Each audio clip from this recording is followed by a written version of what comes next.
Acá estamos viendo una clavícula derecha desde una vista anterior. ¿Cómo estudiamos a los huesos o cómo es la forma correcta de comenzar a describir a los huesos? Lo primero que tenemos que hacer es establecer qué tipo de hueso es. Si se acuerdan, cuando charlábamos de la clasificación de huesos, decíamos que el parámetro principal para determinar el tipo de hueso son sus dimensiones. La clavícula es un hueso largo. ¿Por qué un hueso largo? Porque predomina una dimensión por sobre las otras dos. En el caso de la clavícula, la dimensión que predomina no es el alto, sino el ancho. Bien, pero sigue siendo un hueso largo porque predomina una dimensión, que es el ancho, por sobre las otras dos. Hago una aclaración. Para algunos autores, como Latarjet Ruiz-Liar y Eduardo Pro, la clavícula lo consideran un hueso plano. ¿Por qué lo consideran un hueso plano? Porque no termina de tener un conducto medular totalmente definido y porque su extremidad externa, esta que está acá, es muy aplanada y no parece una extremidad. Son definiciones de cada uno. Nosotros, acá en la UNLP, lo consideramos un hueso largo. Es lo que dice Rubier y Testut. ¿Bien? Segunda cosa que tenemos que establecer de un hueso. Si es par o impar.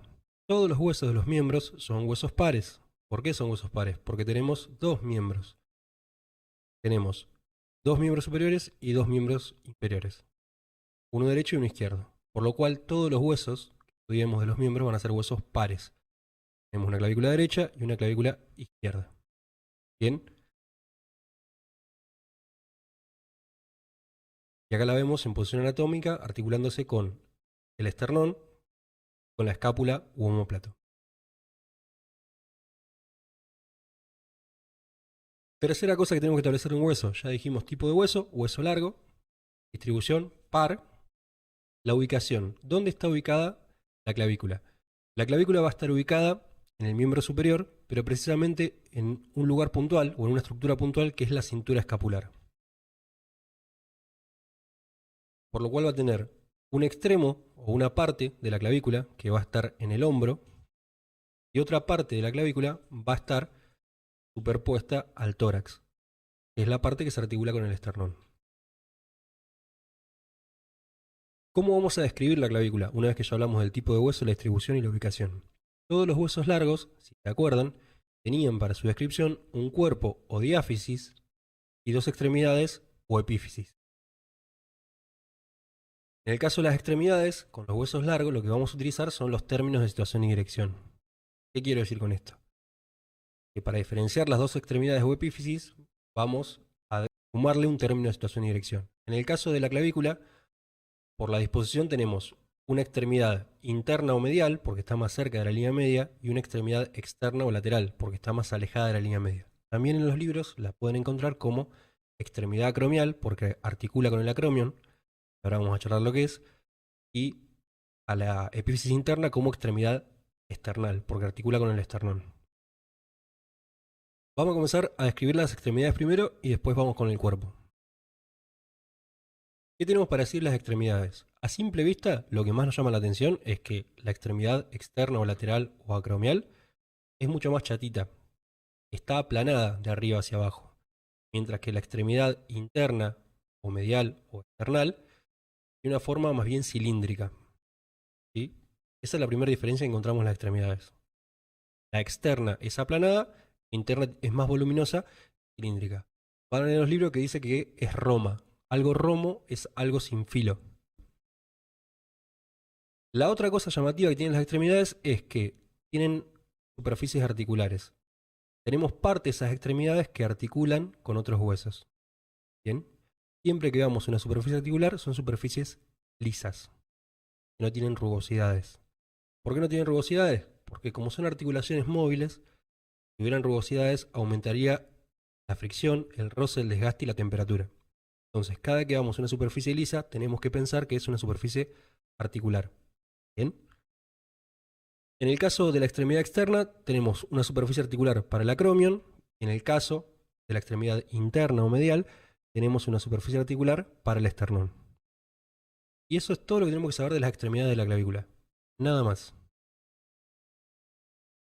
Si la llevamos con el resto de los huesos con los cuales articula para ver cómo se da esta articulación, tenemos la la extremidad interna articulando con el esternón y la extremidad externa articulando con el acromion de la escápula. Y lo vemos en el corte parecido al que hicimos hoy, desde un corte oblicuo que pase por la base del cuello, vamos a ver exactamente lo mismo, desde una vista superior. Acá tengo las clavículas y veo cómo articulan con el esternón y con las escápulas u omóplatos. Es lo único que hay que saber de las extremidades de la clavícula, nada más. Bien, ya hablamos de las extremidades. Si continuamos, vamos con el cuerpo o diáfisis. ¿Qué tenemos para decir el cuerpo o diáfisis de la clavícula? Primera cosa que nos encontramos en los libros es que nos dice que tiene forma de S itálica. Y ahí ya arrancamos con cómo es la S itálica. Para analizarla vamos a verla desde arriba. Ahora la estamos viendo de adelante, vamos a verla desde arriba, de una vista superior. Si vemos la clavícula de una vista superior, veríamos algo más o menos así. Hay marco de color verde, el cuerpo o diáfisis, las extremidades o epífisis, desde una vista superior. ¿Qué es una S itálica? Una S itálica es eso que aparece ahí. La itálica, bastardilla o cursiva es un tipo de caligrafía que se usaba siglo VIII a.C. Se hace un montón que no se usa. Una forma más fácil por ahí de encontrarle parecido o de ver una S itálica es en los orificios de un violín. Y la boca de un violín, los orificios, tiene esta forma de letra S itálica. Es como una S estiradita. ¿Bien? Por eso se dice que la clavícula o el cuerpo de la clavícula tiene forma de una S itálica. ¿Bien? Es una S un poco más alargadita y más angosta. ¿Qué tenemos que describir del cuerpo? En el cuerpo vamos a encontrar dos bordes y dos caras. Una cara superior y una cara inferior.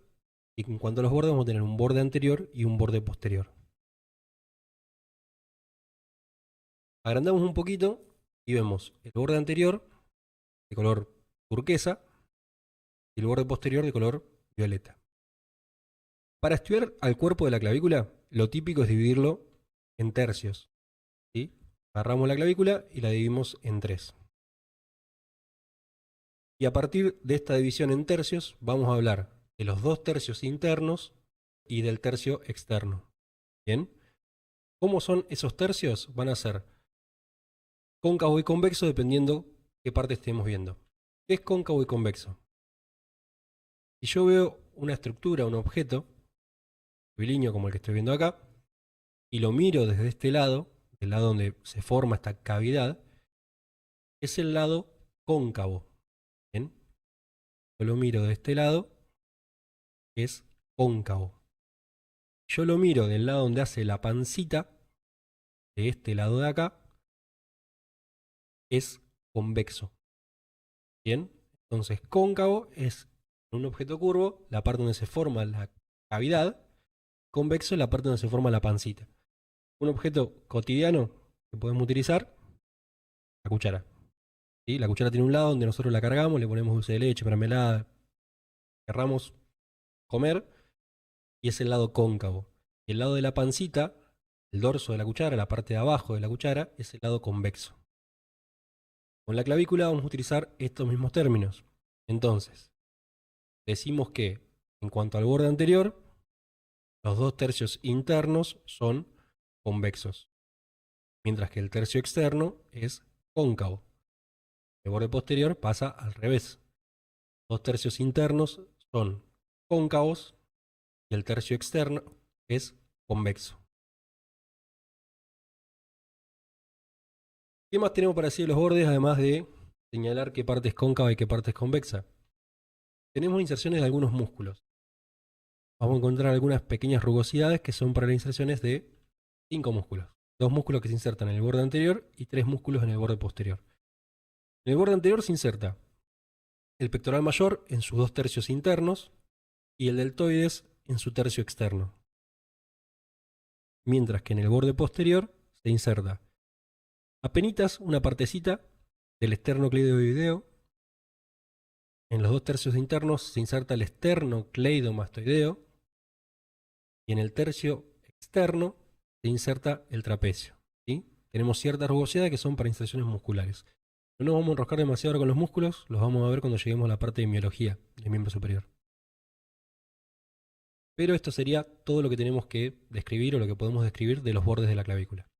Bien, concavidad y convexidad, inserciones musculares. Nada más que eso. ¿Qué pasa con las caras? Ya que estamos viendo la cara superior, vamos a aprovechar. La cara superior de la clavícula es lisa en casi su totalidad y es palpable. Yo puedo palparme la clavícula. Pero no es totalmente lisa. Encontramos algunas pequeñas rugosidades. ¿Para qué son las rugosidades? Siempre que veamos una rugosidad es porque ahí se inserta algo, o un ligamento o un músculo. Los músculos que se insertan son parte del deltoides, que además de insertarse en el borde, se inserta en la cara superior, el esternocleidomastoideo y el trapecio. ¿Sí? Son los tres músculos que se insertan en la cara superior de la clavícula. ¿Qué pasa con la cara inferior de la clavícula? La cara de abajo. Vemos ¿no? la clavícula de una vista anterior, la vemos de frente, digamos, marcamos el cuerpo diáfisis y ahora no la vamos a ver desde acá arriba, la vamos a ver desde abajo. ¿Bien? Si la vemos desde abajo, vamos a encontrar algo similar a esto. Sigue teniendo la misma forma de citálica, pero encontramos algunas depresiones y algunas saliencias que vamos a ir marcando. La primera saliencia que encontramos en el extremo interno o medial es un tubérculo que lo deja la impresión del ligamento costoclavicular. Hay un ligamento que va de las costillas a la clavícula, ¿sí? De la primera costilla en realidad a la clavícula. Está muy cerquita de la superficie articular con el esternón. Después encontramos un surco excavado, bien marcado, que ocupa la mayor parte de la cara inferior de la clavícula. Ese surco es para un músculo que se llama subclavio. ¿Por qué es subclavio? Porque se inserta debajo de la clavícula. Subclavio. Bien, y es el canal o el surco del músculo subclavio. Por acá suele estar generalmente el agujero nutricio, la clavícula, el agujerito por donde entra la arteria que le va a llevar sangre al hueso. Y en el extremo externo, la parte de afuera, en la cara inferior, vamos a encontrar dos saliencias bien marcadas, que son estas que vemos acá. Todo en su conjunto se denomina tuberosidad del ligamento coracoclavicular, pero en realidad, si observamos bien, vemos que hay dos saliencias marcadas que son el tubérculo o la línea del trapezoide, que es para el ligamento trapezoide, y el tubérculo conoide, que es para el ligamento conoide. Entonces, en la tuberosidad del ligamento coracoclavicular encontramos el tubérculo del trapezoide y el tubérculo del conoide. Y eso es todo lo que encontramos en la cara inferior de la clavícula. Buenas, ¿cómo va? Lo que acabas de ver es un fragmento de un vivo realizado acá en el canal el año pasado. Si quieres verlo completo, podés encontrarlo en la solapa de vivos, y si te gustó el contenido y querés apoyar al canal y estar al tanto de los siguientes vivos, podés suscribirte y seguirnos en nuestras redes sociales. Muchas, pero muchísimas gracias. Nos vemos.